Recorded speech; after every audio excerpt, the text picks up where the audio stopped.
বদর রাজাকারের বাচ্চারা এখনো কিন্তু ফজলুর রহমানদের মতো মুক্তিযোদ্ধারা জীবিত আছে। এই দেশে মুক্তিযুদ্ধ হয়েছে, মুক্তিযুদ্ধ সত্য, 30 লক্ষ লোক জীবন দিয়েছে, এটাও সত্য। জামাত জোট যদি মেজরিটি পায় তাহলে আমি বিষ খাবো।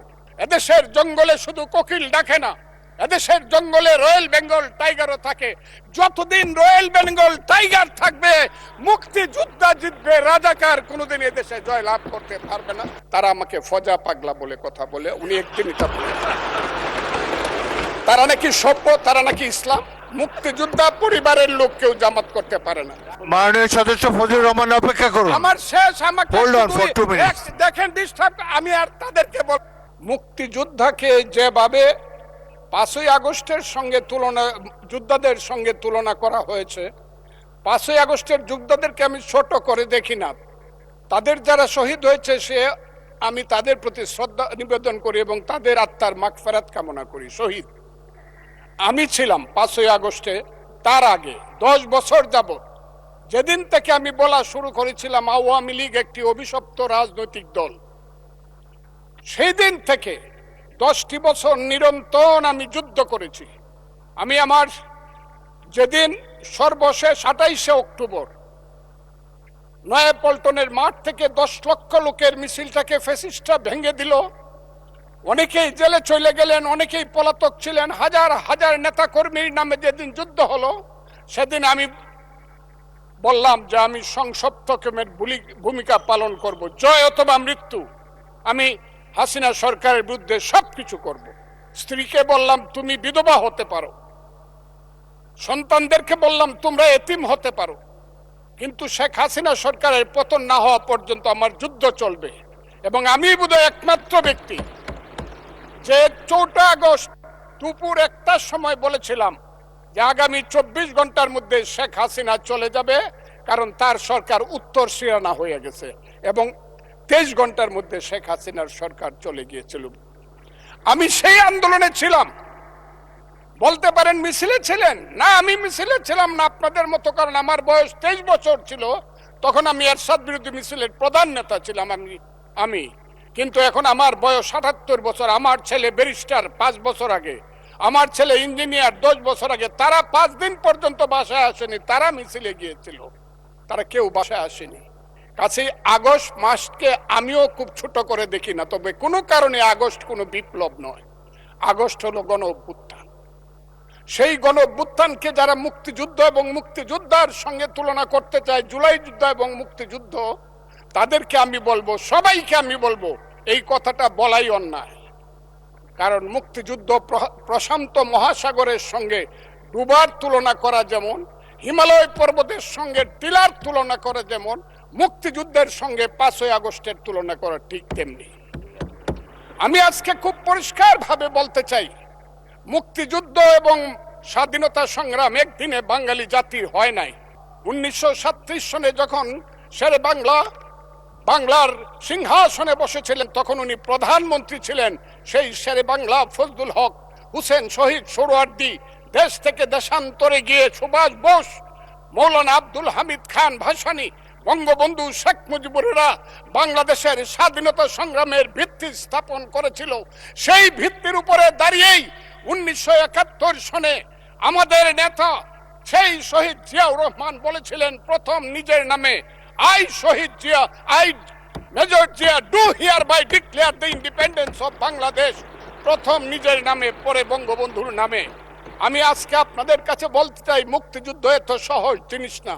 আপনি যে এখানে বসে আছেন, আপনি যে সালুটি করে যুদ্ধ করেছিলেন 4 দিন, কত লোক মারা গিয়েছে, কত সন্তান শহীদ হয়েছে, একটা বন্দুকের আওয়াজ, একটা কামানের আওয়াজ সিলেটে হয়েছে, আর আমি ময়মনসিংহে বসে সেই আওয়াজটি শুনেছি। আখাউড়াতে সেই নদীতে যে যুদ্ধ হয়েছে, যে যুদ্ধে আমার বাড়ি থেকে 100 কিলোমিটার দূরে সেই শব্দ আমি শুনেছি। ওই যে ধানোয়া কামালপুরে কর্নেল তাহেররা যুদ্ধ করেছে, সেই যুদ্ধের সংবাদ শব্দ আমি কিশোরগঞ্জ থেকে শুনেছি। 11টা সেক্টর ছিল। 1 নম্বর সেক্টর কমান্ডার জিয়াউর রহমান, 2 নম্বর খালেদ মোশাররফ। জিয়াউর রহমান যখন ব্রিগেড কমান্ডার হলেন তখন কমান্ডার হলেন সেইখানে। ওই ফেনীর যুদ্ধ, জাফর ইমামদের আজকে যাই করুক তারা, বিলুনিয়ার যুদ্ধ তো আমরা বলবো না। 2 নম্বর সেক্টর কমান্ডার খালেদ মোশাররফ হায়দার, 3 নম্বর সেক্টর কমান্ডার শফিউল্লাহ, 4 নম্বর সিআর দত্ত, 5 নম্বর মীর শৌকত আলী, 6 নম্বর MK বাশার, 7 নম্বর কাজী নুরুজ্জামান, 8 নম্বর MA মঞ্জুর, 9 নম্বর MA জলিল এবং সর্বশেষ 11 নম্বর হইল কর্নেল তাহের, যার পা চলে গিয়েছিল। সেই যুদ্ধ, যে যুদ্ধে সারা পৃথিবী জড়িত ছিল, যে যুদ্ধে ইন্ডিয়া 3রা ডিসেম্বর 1971 সনে আমাদেরকে সহযোগী করার জন্য অংশগ্রহণ করেছিল এবং তার হাজার হাজার সৈন্য এই মাটিতে রক্ত দিয়ে গেছে, এবং যে ইন্ডিয়া আমাদের দেশের স্বাধীনতার জন্য বঙ্গোপসাগরে যে 7ম নৌবহর এসেছিল আমেরিকার, বিশ্বযুদ্ধের রিস্ক নিয়েছিল আমাদের জন্য। সোভিয়েত ইউনিয়ন বদস তিনটা ভেটো দিয়েছিল, তা না হলে আমাদের দেশ স্বাধীন হতো কিনা সন্দেহ ছিল। সেই মুক্তিযুদ্ধের সঙ্গে যখন 1 মাসের গণ আন্দোলনকে তুলনা করা হয়, তখন মুক্তিযুদ্ধকে ছোট করা হয়। আমি মনে মনে ভাবি হয়তোবা আমি মরে গেলেই ভালো হতো। আমি আজকে আপনাদের কাছে প্রশ্ন রাখতে চাই, 5ই আগস্টের পরে কি হলো? আমাকে একটু 5ই আগস্টের পরে কি হলো আপনারা জানেন। এইখানে ইউনূস সরকার ছিল, আমি শিল্পকলার সামনে থাকি, একটা গান হইতে পারে নাই, একটা নাটক হইতে পারে নাই, একটা লালনের গীতি হইতে পারে নাই, একটা বাউল গান হইতে পারে নাই। সব কিছু কালো শক্তি ধ্বংস করে দিয়েছিল। তারা বলেছিল কোন মুক্তিযুদ্ধ হয় নাই, 47-এর যুদ্ধ হয়েছে, আর 24-এর যুদ্ধ হয়েছে, আর 71-এ গন্ডগোল হয়েছে। সেই দিন মুক্তিযোদ্ধা হিসাবে আমি বলেছিলাম, আমি বলতে পারবো কিনা কথাটা আপনি, এই আলবদর রাজাকারের বাচ্চারা, এখনো কিন্তু ফজলুর রহমানদের মতো মুক্তিযোদ্ধারা জীবিত আছে। এই দেশে মুক্তিযুদ্ধ হয়েছে, মুক্তিযুদ্ধ সত্য, 30 লক্ষ লোক জীবন দিয়েছে, এটাও সত্য। এই যুদ্ধের মধ্য দিয়েই আমরা সেদিন তাদের সঙ্গে যুদ্ধ করেছি। আমার বাড়ির সামনে মব হয়েছে আমাকে হত্যা করার জন্য। সেদিন আমি আজকের পুলিশকে ধন্যবাদ দিব, আজকের মিলিটারিকে ধন্যবাদ দিব। 10 মিনিটের মধ্যে আমার বাড়ির সামনে তারা গিয়ে উপস্থিত হয়েছে আমাকে বাঁচানোর জন্য। অনেক চক্রান্তের মধ্য দিয়ে ইলেকশন হয়েছে।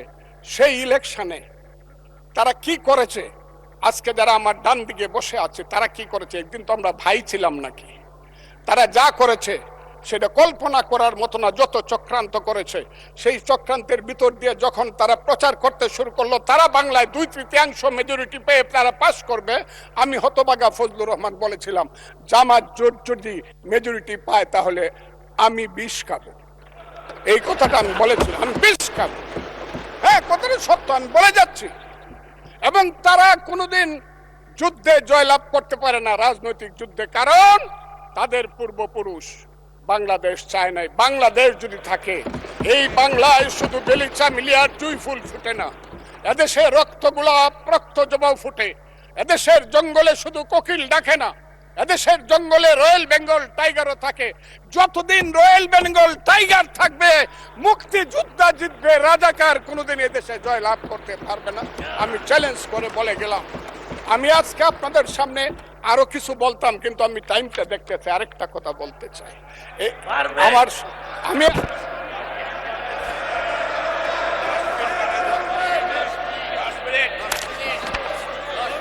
আমাকে 5 মিনিট সময় দেন, আমি শেষ করে ফেলবো। আমি আজকে আপনার সামনে শুধু বলতে এসেছি। মাননীয় সদস্য, আরো 3 মিনিট দেওয়া হলো আপনাকে। আমি বলতে এসেছি, হ্যাঁ, আমার বক্তব্যের পরে বলবে আমরা কি মুক্তিযুদ্ধ করি নাই। যেমন বিরোধী দলের নেতা বলেন, উনাকে আমি অসম্মান করি না, সব সময় মাননীয় বলে কথা বলি, কিন্তু উনার দলের লোকজন এখানে বসে আছে, তারা আমাকে ফজা পাগলা বলে কথা বলে। উনি একদিন এটা বলে তারা নাকি সভ্য, তারা নাকি ইসলাম। এবং উনি যে বলতেছে, ওই দিন বললো যে আমার দাড়ি পাকা, আমার চোখের সমস্ত পাকা। উনি আমার চেয়ে 10 বছরের ছোট। আমার বয়স 78 বছর।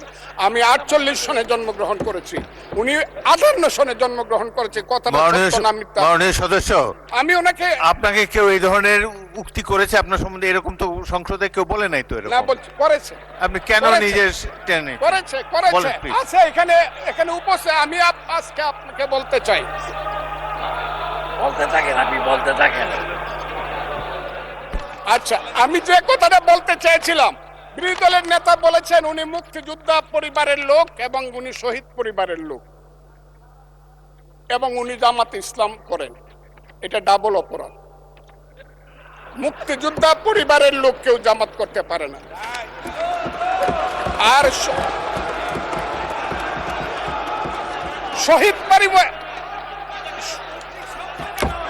শহীদ পরিবারের লোক, বলতে থাকেন।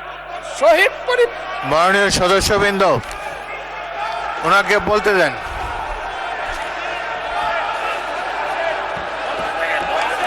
শহীদ মাননীয় পরিবারের লোক, সদস্যবৃন্দ, অর্ডার অর্ডার। শহীদ আপনারা পরিবারের শৃঙ্খলা লোক, রক্ষা করুন। কেউ জামাত মাননীয় করতে- সদস্যবৃন্দ, সংসদে শৃঙ্খলা রক্ষা করুন। মাননীয় শহীদ সদস্য পরিবারের ফজলুর লোক। রহমান, আমি ঠিক আপনি আছে, শেষ করুন। ওনারা কষ্ট পাইতেছেন তো। বক্তব্য শেষ করুন। আমি আবারও বলে রাখলাম, শহীদ পরিবারের লোক তো জামাত করতেই পারে না, আর জামাত করলে ডাবল অপরাধ করতেছে। 2, তাহলে স্বীকার, তাহলে তাহলে আমি আপনাদেরকে বলি, মাননীয় সদস্যবৃন্দ, আমি আমি আমি এক সেকেন্ড, আমাদের- এক সেকেন্ড। মাননীয় সদস্য ফজলুর রহমান, বসেন বসেন বসেন। আপনি বলতে থাকেন, বলতে থাকেন।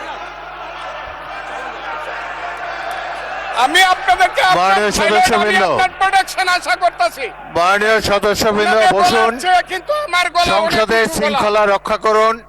আর ওনার গলা, আমি কিন্তু ওনাদেরকে খারাপ কিছু বলি নাই। বসেন। একটা স্যাম্পল। মাননীয় সদস্য ফজলুর রহমান, মাননীয় সদস্য ফজলুর রহমান, আপনি একটু অপেক্ষা করুন।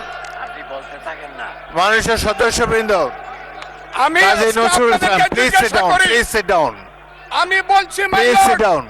এই যে দেখেন তারা কি বসেন, বসেন। ধরনের- তারা তারা কি ধরনের আচরণ করছে। আচ্ছা, আজকে তাদেরকে মাননীয় জিজ্ঞাসা করি, সদস্যবৃন্দ, তাদেরকে আমি মাননীয় তাদেরকে সদস্যবৃন্দ, জানতে চাই, একটু মনোযোগ তাদের দিয়ে আমার পূর্বপুরুষ- কথাটি শোনার চেষ্টা করুন।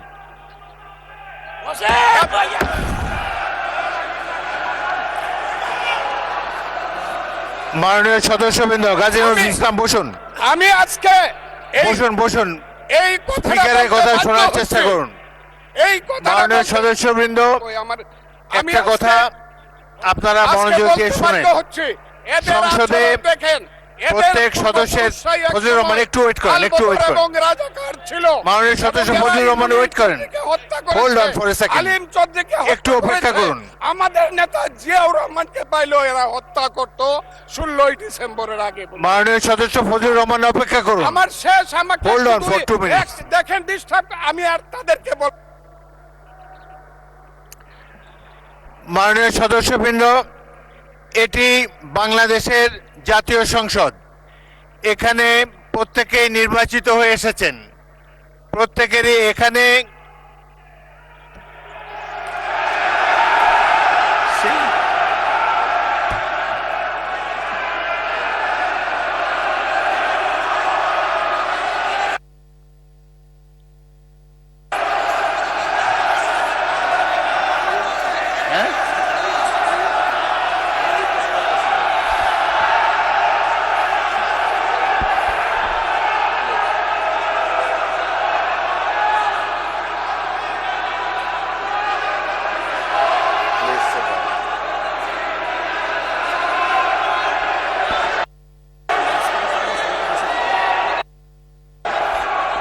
মাননীয় সদস্যবৃন্দ,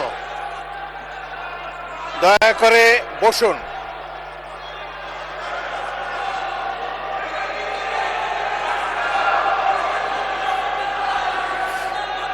মাননীয় সদস্যবৃন্দ, বসুন। বসুন বসুন প্লিজ।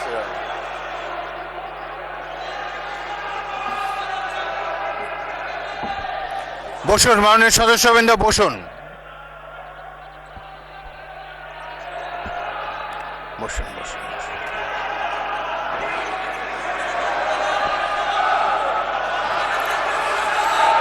মাননীয় সদস্যবৃন্দ,